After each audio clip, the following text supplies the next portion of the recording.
Bonjour, c'est Ursule encore. On est le 16 février 2025. Alors, je viens sur la trompette aujourd'hui encore et je viens proclamer le retour de notre Seigneur Jésus-Christ. Amen et alléluia. Soyons tous bénis, soyons remplis de sa joie. Amen. Je viens parler de appeler à quitter. Amen. Nous sommes tous appelés à quitter, comme notre père Abraham. Amen. Abraham, le Seigneur lui a dit un jour, il faut quitter ta famille, il faut quitter, il faut partir à l'endroit où je vais t'indiquer. Et Abraham s'est levé, il est parti. Et la Bible nous dit, il ne savait pas où il allait, mais il a marché par la foi, jusqu'à ce qu'il est arrivé à un endroit, il s'est établi avec son père, parce qu'il est parti avec son père, avec son neveu, parce qu'il avait perdu son frère, n'est-ce pas, le père à l'autre. Et finalement, à un moment donné, Dieu lui dit, mais attends, je t'ai dit de partir, tu es encore là?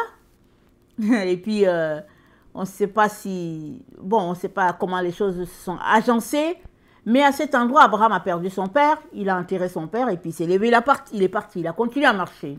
Amen. Jusqu'où est-il allé? Par où est-il parti? On dit qu'il est parti de Ur, n'est-ce pas? En Chaldée, et puis ben voilà. Il a marché, il s'est établi, jusqu'à ce que la Bible nous dit que Sarah a été enterrée. Abraham a été enterré, il n'a pas vu la patrie. Il l'a salué de loin et, n'est-ce pas, le père lui a dit, tu seras appelé père de plusieurs nations. Parce que il a décidé de se détacher d'un peuple qui était dans toutes sortes de pratiques mystiques, n'est-ce pas, son peuple à lui, et il a décidé de partir en obéissance, n'est-ce pas, à la voix de Dieu pour recommencer quelque chose de nouveau. Amen. Alors, la Bible nous dit que celui qui est en Christ est une nouvelle créature. Les choses anciennes sont passées, voici, tout est nouveau. On va lire 2 Corinthiens 5, le verset 16, et puis on va s'étendre un peu sur tout ce que Dieu a pour nous. 2 Corinthiens 5, amen, à partir du verset 16. C'est dit, aussi désormais, ne connaissons-nous plus personne à la manière humaine si nous avons connu le Christ à la manière humaine? Maintenant, nous ne le connaissons plus ainsi. Ainsi, si quelqu'un est en Christ, il est une nouvelle créature. Le monde ancien est passé. Voici qu'une réalité nouvelle est là. Amen. Ça, c'est une bonne définition que j'aime. Le monde ancien est passé. Ça dit, ton monde là est passé une fois que tu donnes ta vie à Jésus. Même si c'est tes amis, ta famille, tout est passé de manière positive, bien sûr. Dieu est en train de dire, à partir du moment où tu as donné ta vie à Jésus, une nouvelle vie commence pour toi. Ne marche plus en fonction de comment tu pensais avant, ce que tu faisais. Laisse tout ça. Point de départ, à partir du moment où tu as donné ta vie à Jésus. Voilà. Alors, c'est dit dans Colossiens 3, le verset 12, je vais lire. Colossiens 3.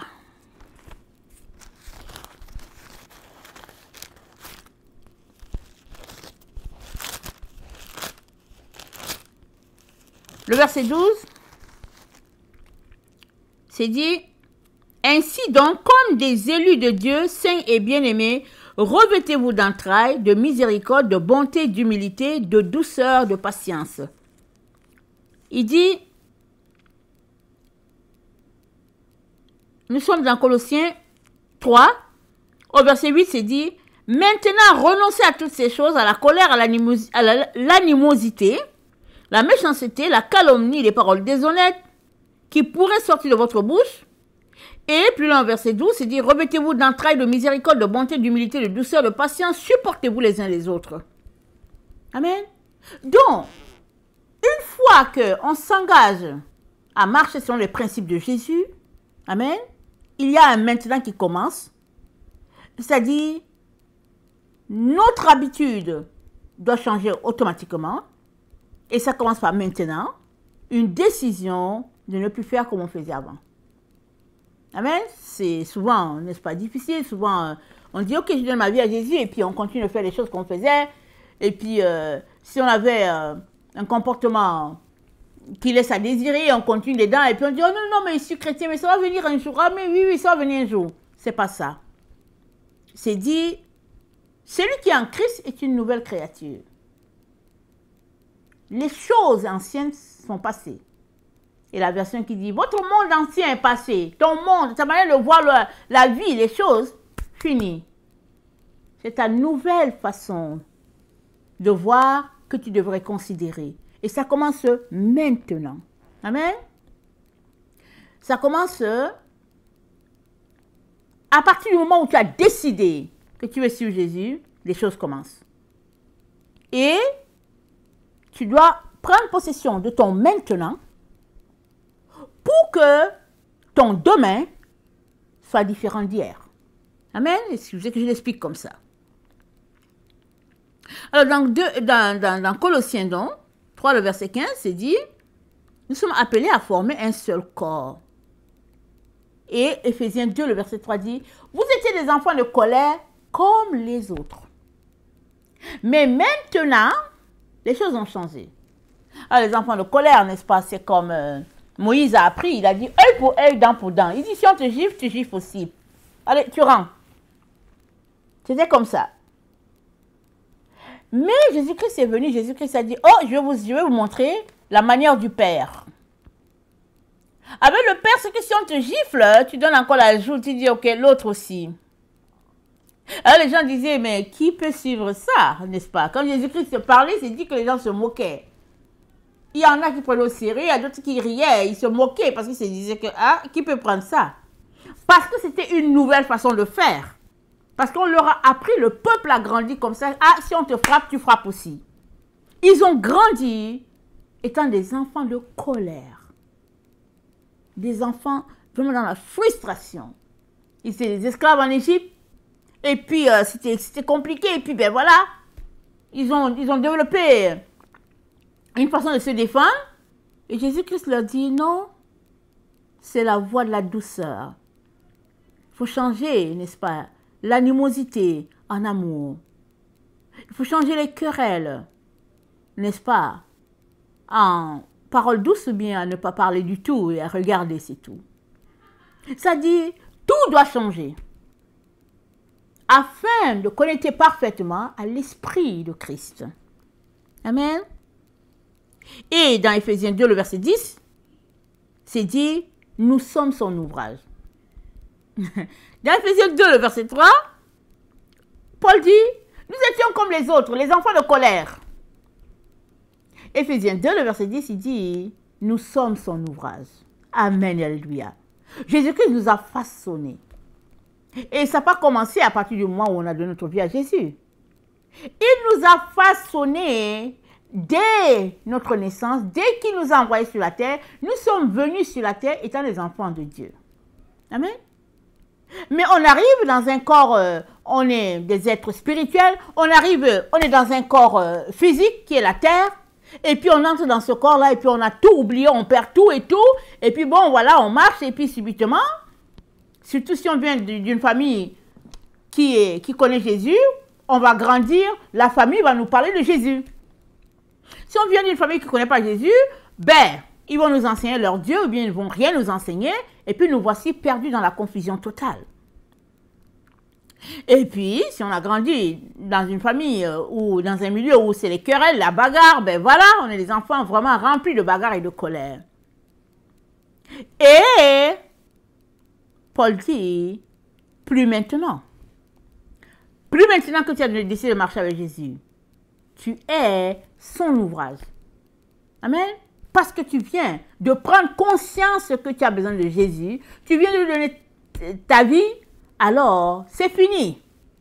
Ce qui était ancien est passé. Tu n'es plus enfant de colère. Tu es un enfant de lumière. Tu es l'ouvrage de Jésus-Christ. Amen. Voilà pourquoi quitter ton passé, c'est important. Parce qu'il revient au galop, le passé. Amen. Le passé revient au galop si tu ne fais rien pour l'empêcher de revenir. Et on voit ça dans Éphésiens 2, Le verset 21 nous dit, attendez, c'est Éphésiens 4, le verset 21, c'est dit, si du moins vous l'avez entendu, et si conformément à la vérité qui est en Jésus, c'est en lui que vous avez été instruits à vous dépouiller. Amen. Donc, avant on était enfant de colère, on aimait faire les choses qui se rapportent à la chair, on voulait se porter justice à nous-mêmes, et puis on est dans la frustration et tout. Paul dit, plus maintenant. Il dit, dépouille-toi. Enlève ces choses-là. Enlève cette pensée-là. Enlève cette émotion-là. Enlève cette frustration. Enlève tout ça. Et puis, prends ce que Jésus-Christ a pour toi. Et Jésus-Christ, c'est la douceur. C'est de faire comme si tu n'as rien entendu. C'est de ne pas ouvrir la bouche. Quand même tu as raison, c'est de rester tranquille. Et puis, tu peux t'arrêter pour dire, non, moi, avec Jésus, ça dure. Il ne règle pas mes problèmes. Moi, je veux que mon problème soit réglé tout de suite. Mais il se pourrait que ton problème, non, c'est pas tout de suite que Jésus va le régler. Peut-être qu'il va te le régler dans l'éternité, comme il l'a fait pour Abraham. Il a dit à Abraham, lève-toi, je vais te montrer l'endroit. Abraham a marché, on ne sait pas pendant combien d'années. Il est venu, il s'est établi. Et puis même Dieu lui a dit qu'il allait lui donner un enfant. Ah, pas d'enfant. Ils étaient vieux, lui et Sarah.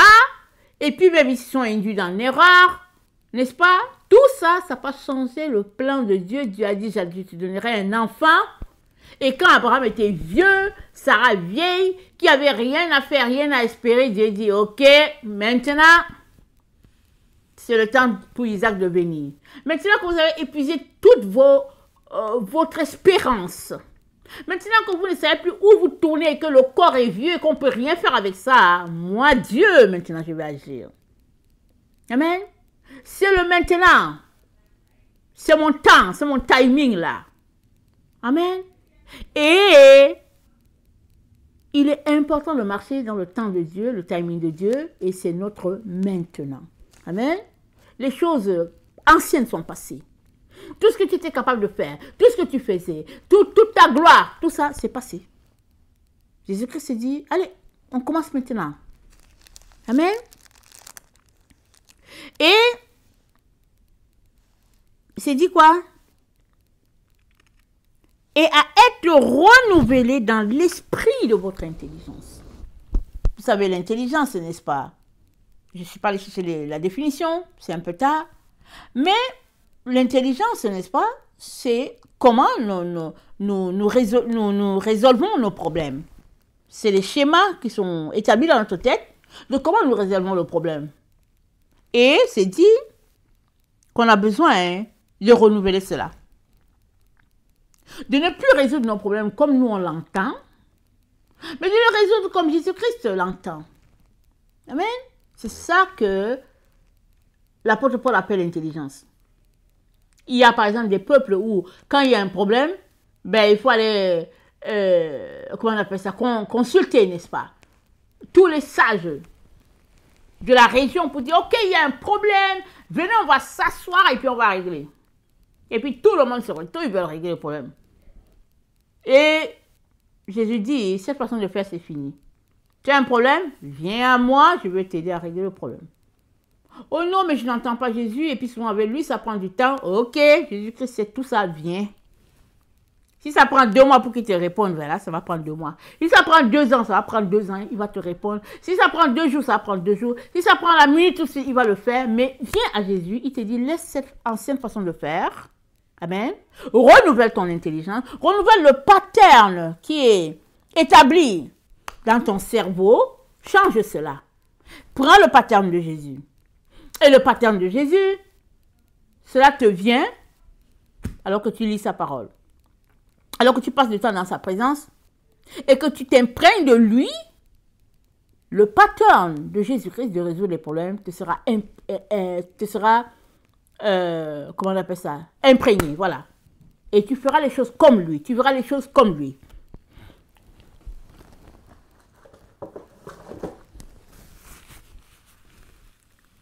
Excusez-moi.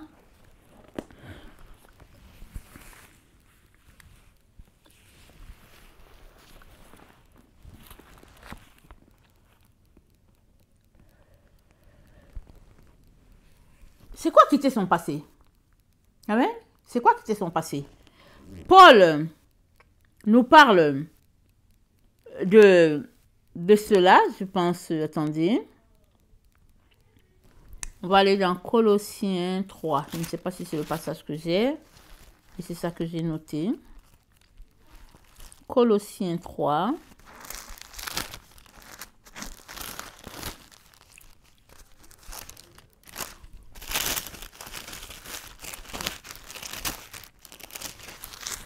Le verset 9.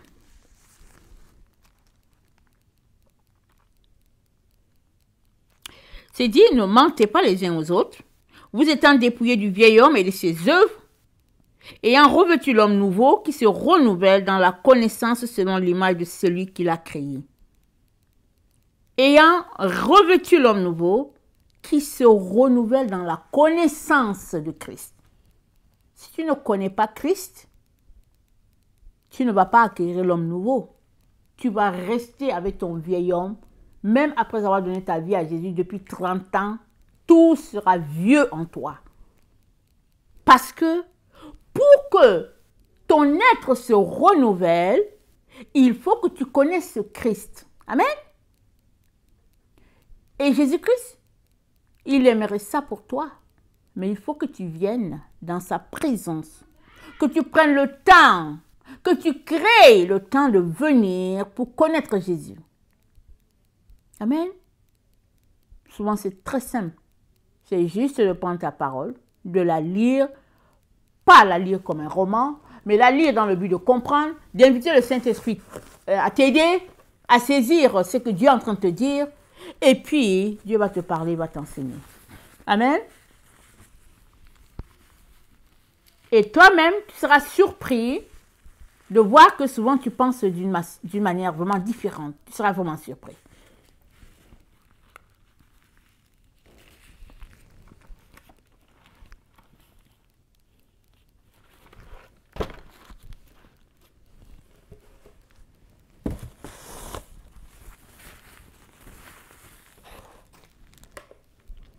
Nous sommes donc appelés, n'est-ce pas, à quitter un point pour un autre. C'est-à-dire, c'est de laisser certaines façons de faire les choses. Amen. Vous dites, oh non, mais moi, au fait, je fais toujours les choses comme ça. Il faut laisser ça. Commence à faire les choses comme Jésus-Christ ferait. Et souvent, ça vient à demander, à se poser la question, que ferait Jésus à ma place? Et très très souvent, on n'aime pas ce que Jésus-Christ ferait parce qu'on est des enfants de colère. On se dit, ah non, attends, je vais leur montrer. Ils m'ont fait ceci, ah non, je ne veux pas laisser ça. Oh non, non, non. Et puis bon, Dieu est injuste parce que, et parce que, et parce que. Mais la façon de faire de Jésus, elle est différente de la façon de faire des hommes. Des individus, des personnes. Il dit, il faut quitter. Quitte ça. Quitte là. Laisse ce dossier. Va-t'en de là. Éloigne-toi. Et mets-toi à prier. Mets-toi, jette-toi au pied de Dieu. Prie là-bas. Pleure là-bas. Apprends à connaître Dieu. Et marche en direction de ta destinée. Amen. Ne perds plus le temps dans toutes ces affaires-là. Alléluia. Et Colossiens 3, verset 14, dit, par-dessus tout, revêtez-vous de l'amour. Amen. Le lien de la perfection. Revêtez-vous de l'amour, le lien de la perfection. C'est bien de lire ça. Mais quand on est en face de quelqu'un qui nous a fait mal, on va dire, Jésus, tu sais quoi? Excuse-moi, Jésus. Jésus, excuse-moi. Je ne suis pas capable d'aimer cette personne-là. Ce n'est pas possible. Et Jésus te dit, il faut aimer. Il faut aimer. Malgré ton regard, ta peinture, ton pinceau, où la personne est noire comme le charbon, Jésus-Christ se dit, enlève. Peins encore. Mais peins la personne comme moi, Jésus-Christ, je la vois. Je la vois blanche comme la neige. Toi, peins ça en blanc. Et prie pour que cela soit ainsi. Parce que si tu te concentres à la noirceur de ce que tu penses de la personne, il se pourrait que tu sois dans l'erreur. Il se pourrait que cette personne ne soit pas aussi noire. Tu la vois noire parce qu'elle t'a fait du mal. Mais il se pourrait qu'elle ne soit pas noire au fait. Mais qu'il y ait une tache noire à cause de cette peine-là que la personne t'a causée. Alors Jésus-Christ se dit, quitte-la. Laisse-moi ce dossier. Amen. Et toi, continue de peindre la personne en blanc. Parce que je, n'est-ce pas, répondrai à ta prière. J'exaucerai ta prière. Parce que toutes ces personnes que tu peins en blanc, n'est-ce pas, tu les verras en blanc. Amen. Tu les verras en blanc. Et il dit que l'amour soit le lien l'amour est le lien de la perfection. Il dit, ajoute ça à ça. Il dit que la paix de Dieu soit présente dans tout ce que tu fais avec les gens, n'est-ce pas? Et il dit, exhorte les gens et l'amour pour base, sois en paix avec les gens, exhorte-les à connaître le Seigneur, à marcher dans la voie de Dieu, exhorte-les. Et il dit que ta parole soit toujours accompagnée de grâce assaisonnée de sel. Tu peux t'arrêter pour dire, Jésus, tu sais quoi? Je ne veux pas. Amen. Jésus-Christ, je ne veux pas donner des bonnes paroles douces et puis agréables. Je ne veux pas Jésus. Je veux des paroles tough. Jésus-Christ te dit, fais pas ça. Fais pas ça. Laisse-le passer. Laisse tes frustrations. Laisse les ondits. Laisse tout ça. Viens à moi, Jésus. Viens maintenant. Pas demain, maintenant. Et je vais te changer. Parce que souvent, on pense que oui, c'est les autres qui ont besoin de changement. Mais très, très souvent, excusez-moi,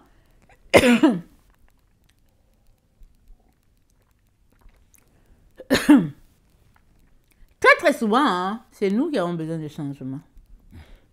Amen. Très souvent, c'est nous. Et une fois qu'on change, l'image change. L'esprit qui entoure change. Parce que nous, on a changé. Amen. Au fait, notre monde prend la forme, n'est-ce pas, de l'image que nous avons de ce monde. Alors qu'il se pourrait que ce ne soit pas ça. Tu peux te mettre là à peindre, n'est-ce pas, un tableau, tu le peins en noir, tu le peins en noir, tu le peins en noir, tu le peins en noir. Alors que peut-être que tout le monde voit que le tableau, au fait, il est jaune, il est rempli de soleil. Et toi seul, tu peins ça en noir. Et puis les gens te demandent, mais qu'est-ce que tu fais? Tu dis que ouais, mais le tableau, il est noir. Et puis tout le monde se met à dire, mais non, au fait, il est jaune. Et finalement, on se rend compte que, oh, au fait, toi, on dirait que tu as un problème de vision, tu es en train de perdre ta vision. Voilà pourquoi tu le peins en noir, mais tu es en train de perdre ta vision. Et puis, il faut que tu ailles voir un médecin, le plus rapidement. Amen? C'est un exemple comme ça. Parce qu'au fait, on peint la situation souvent selon ce qu'on vit, selon notre ressenti, selon nos émotions. Voilà la raison pour laquelle Jésus-Christ a dit, si tu te mets en colère, que la nuit ne se couche pas sur ta colère. Amen. Que la nuit ne se couche pas sur ta colère, si tu te mets en colère. Parce que tes rêves, ce seront les rêves où tu vas te bagarrer. Et puis, tu ne sais pas ce qui va arriver. Et puis, quand tu vas te lever le matin, au lieu que tu aies reçu la parole de Dieu, tu as juste reçu la frustration. Et ta journée commence parce que tu n'as jamais pardonné. Et puis, ça reprend. Et puis, voilà, et les jours, et puis la colère, ça augmente. C'était 10%, et puis c'est rendu à 15%, et après, ça revient à 20%. Et puis, tu es toujours là-dedans. Voilà pourquoi Jésus-Christ dit, si vous tombez dans la colère, ne dormez pas sur la colère. Laissez aller. Quittez le passé. Laissez ces choses-là. Que tu aies été blessé ou pas, rabroué ou pas, traité de ceci ou de cela, Jésus-Christ dit, laisse tout ça et allons-y à l'avant. Amen. Allons-y en avant. Parce que tout se passe en avant. Mais tu as aussi longtemps que ton passé, tu ne l'as pas laissé, alors que Jésus-Christ te dit, allons-y à l'avant, tu es toujours en train de traîner ton passé, tu le traînes, et il est souvent un boulet t'empêchant d'aller de l'avant. Et te voici pris, incapable de quitter ton passé, incapable d'aller de l'avant, et te voilà à un carrefour.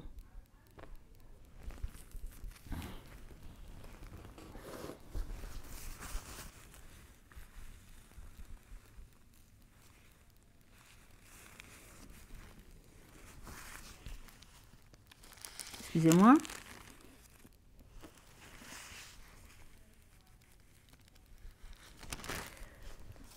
Je lis un passage.